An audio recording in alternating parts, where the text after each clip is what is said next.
Welcome to Vectors, Victor. That reminds me of a funny line in a funny movie. I'm Mr. Pi the Math Guy, and welcome to Vectors.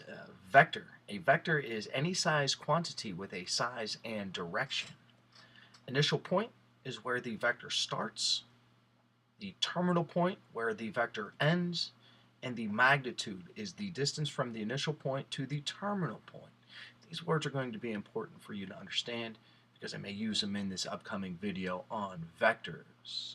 Let's get this geometry party started. In example 1, we are asked to describe ray OM as an ordered pair. Give the coordinates to the nearest tenth. In fact, this shouldn't be ray, this should be vector OM. So what we want to do is express it as an ordered pair. So what we want to do is figure out its x-coordinate and its y-coordinate. And we're going to do that by using some trig functions. So here, this would be the terminal point of this vector OM. And its x value would be here, and its y value is here. But what you have to understand is, from this angle here, 40 degrees down, we can figure out the cosine and the sine. In this case, the cosine would be our x. That'd be the side adjacent over the hypotenuse. So in this case, to figure out x, we would go the cosine of 40 is equal to, now, the adjacent side over the hypotenuse. In this case, that would be x over 80. And if you've been watching these in series, to solve this equation, we're going to multiply each side by 80. And that's going to give us x is equal to 80 cosine of 40, or 80 times the cosine of 40. When we calculate that to the nearest tenth, that ends up being 61.3. To calculate y, we're going to use the sine function because that's the opposite over the hypotenuse. So to find the value of y, that's going to be the sine of 40 degrees equal to y over 80. The side opposite over the side that's the hypotenuse. To solve this equation, again, we'll multiply each side by 80. So that in this case, y is equal to 80 times the sine of 40 degrees. Using your calculator, this comes out to be approximately 51.4. So the ordered pair is going to be x is equal to 61.3 and y is equal to 51.4. And there's using trig functions to calculate the ordered pair, the terminal point of a vector. Example 2. Many times you use the compass directions north, south, east, and west to describe the direction of a vector. Not just the coordinates or the terminal point, but you also give it a distance and a direction. So what we're going to do here is use the compass directions to describe the direction of the vector. And in this case, what we have here is 32-degree angle, and it's going from north to west. So the way we would describe this would be 32 degrees west of north. And what you would want to think of when you're thinking of this in two moves, like we saw in the last problem, this would be going north first, then going to the west. So this would be west of north. In this case here, in the second example, we start east and we go south. So this is going to be 65 degrees south of east.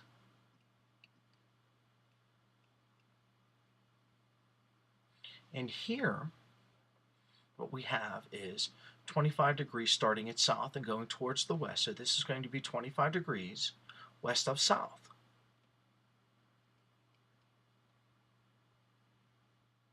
In example 3, we have a problem-solving situation. We're going to use the RISE method to problem solving to solve this problem. Remember, RISE means we're going to read, illustrate, solve, and explain, organized into 4 quadrants. Now, these are not equal quadrants in this problem, and you're going to see why here in a little bit. When we read, we note down any important information and the question that's being asked. So let's read the problem. A boat sailed 12 miles east and 9 miles south. Use distance and direction to describe this vector. Well, what we can write, and we really can't shorten it a whole lot, but in here we know that the boat traveled 12 miles east, then it traveled 9 miles south.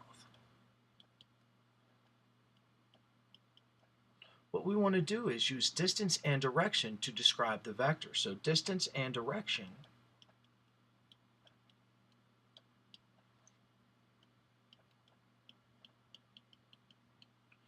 to describe the vector.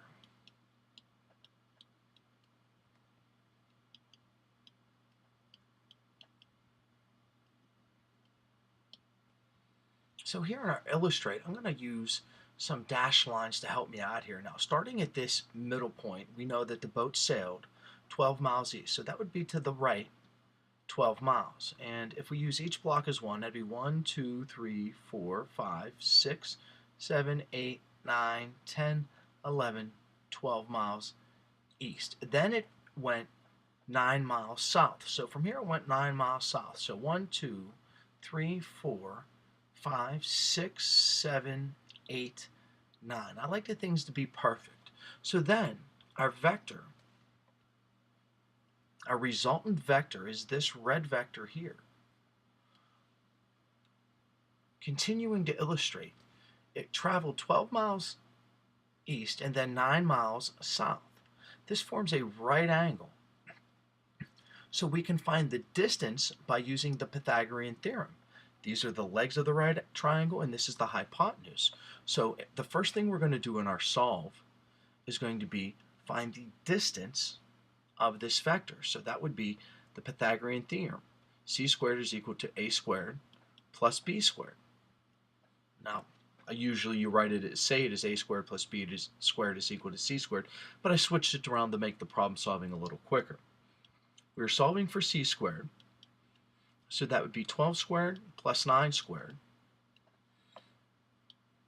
So C squared is equal to 144 plus 81. When we add those together, that gives us 225. So C squared is equal to 225. So when we take the square root of each side, C ends up being equal to 15. So the distance here is 15. So we now have the distance. Now we have to describe the directions. And since this boat started off by going east first and then south, we would describe this as south of east.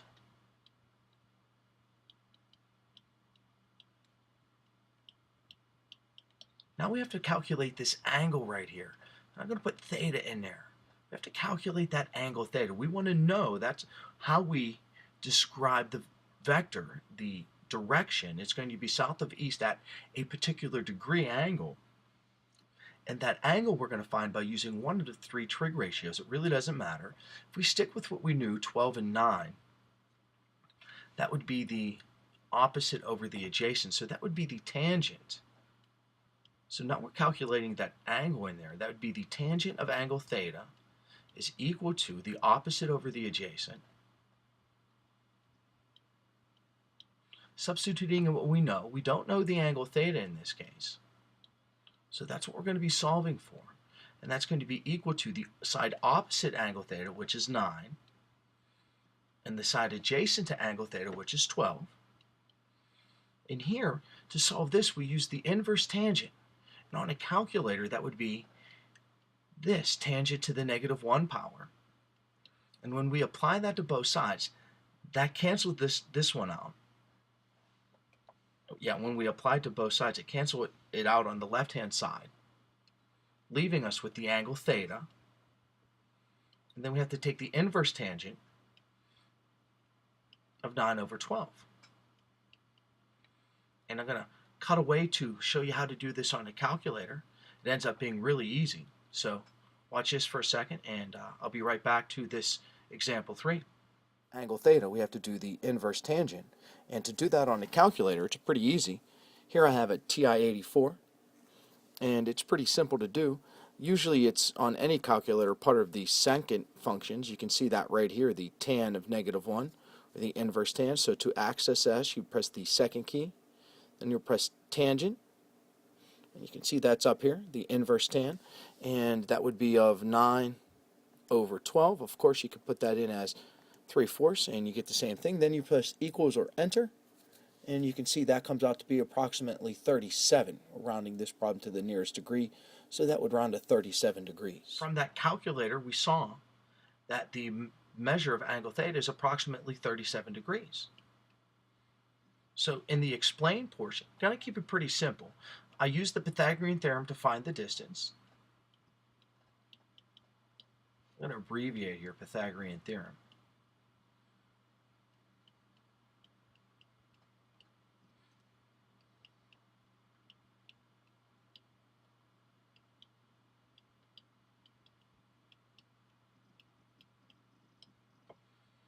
And from there, after I use the Pythagorean theorem to find the distance, I use the tangent relationship to find the measure of the angle.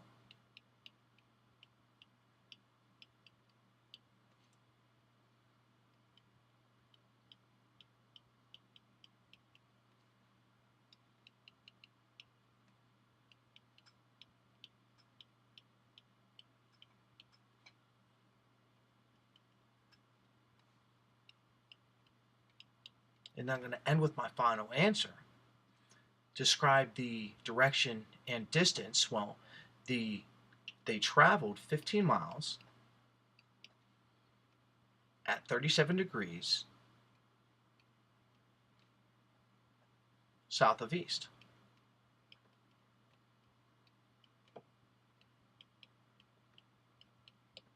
And there is some problem solvings with vectors, and again, trigonometric ratios.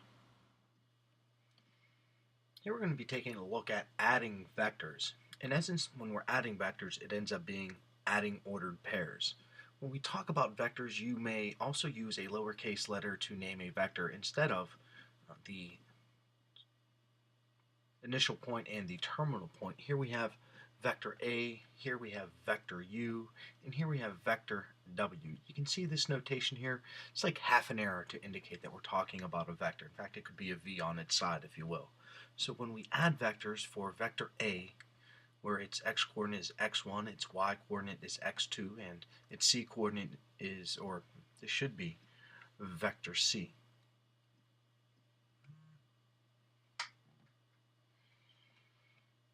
Where the coordinate of vector C is x-coordinate is x sub 2, and here we have y sub 2. Then when we add these vectors, vector A plus vector C, and this would be our resultant vector. This is where we're going to end up. This is going to mark where we're going to have our ending distance or our terminal point. In this case, this is x sub 1 plus x sub 2 to give us the x-coordinate, and then y sub 1 plus y sub 2. Simply put, we need to add the x's and add the y's to figure out where the end or the resultant vector is going to be. In example 4, we're going to be working with vectors where we're going to add them. Here we're told vectors v, 4, 3, and vector w, 4, -3, are shown below. And we can see them.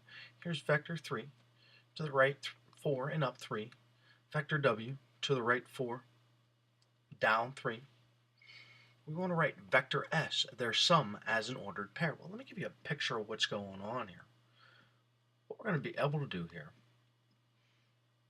and I slipped and grabbed the graph, but what we're going to be able to do is put the end of w at the beginning of w at the end of v, the initial point of w at the terminal point of vector v, and that's going to give us a resultant vector. In this case, they'd like us to call it S. So here's our blue line, and I'll put a blue arrow on it. So this is our resultant vector, vector S. And in essence, to do this, all we have to do are add the x's and then add the y's. We can see that should give us 8, 0. So here's a graphical representation. Here's an algebraic representation, so that we have vector v plus vector w, and that's going to be equal to, add the x's, 4 plus 4, and then add the y's, 3 plus a negative 3.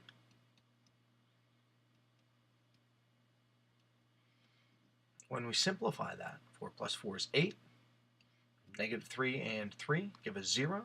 So in fact, that does show us that the resultant vector s ends at 8, 0 and has a length or distance of 8.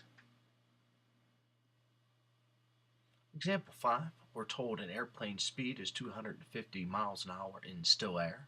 The wind is blowing due east at 20 miles per hour. If the airplane heads directly north, what is the resultant speed and direction? So what we have to do here is we have to figure out the resultant speed and direction. So what we're going to do is choose another vector here. We're going to put in another vector here. We're told that the airplane travels due north, so that's already represented here, airplane going due north. And then we're told that there's a wind blowing due east. Now these vectors are definitely not in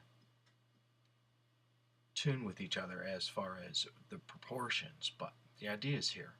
What we have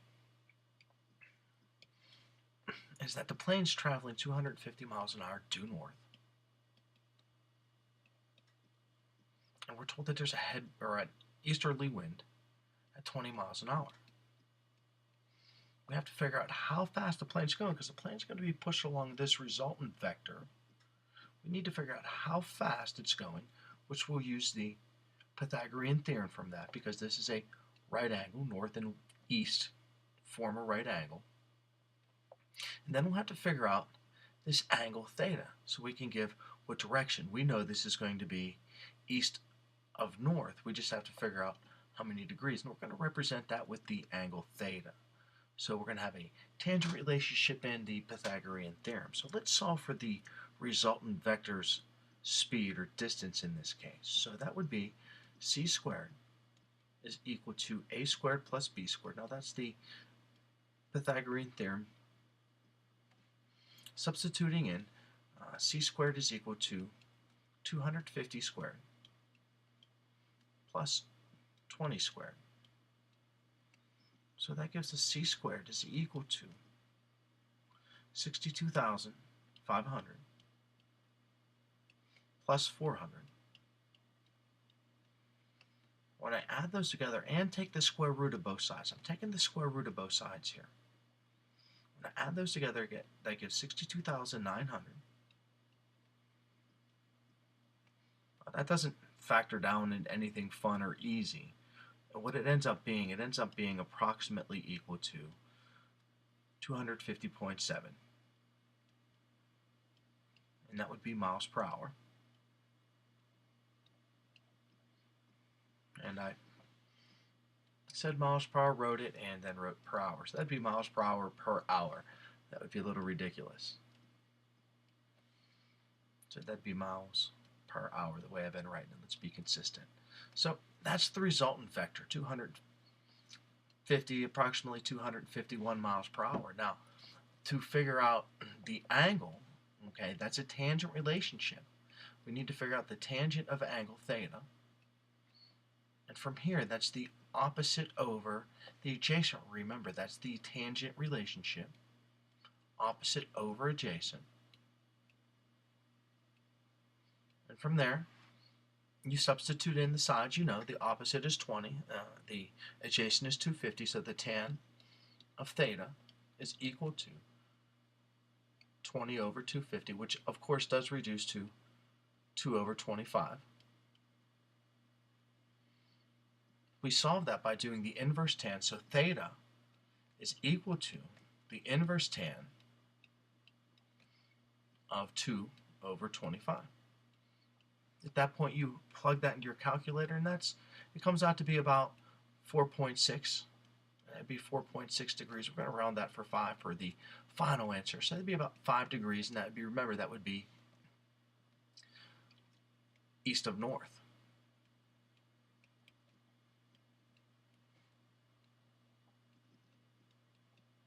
So we could say, estimate that this plane is traveling 251 miles per hour, 5 degrees east of north.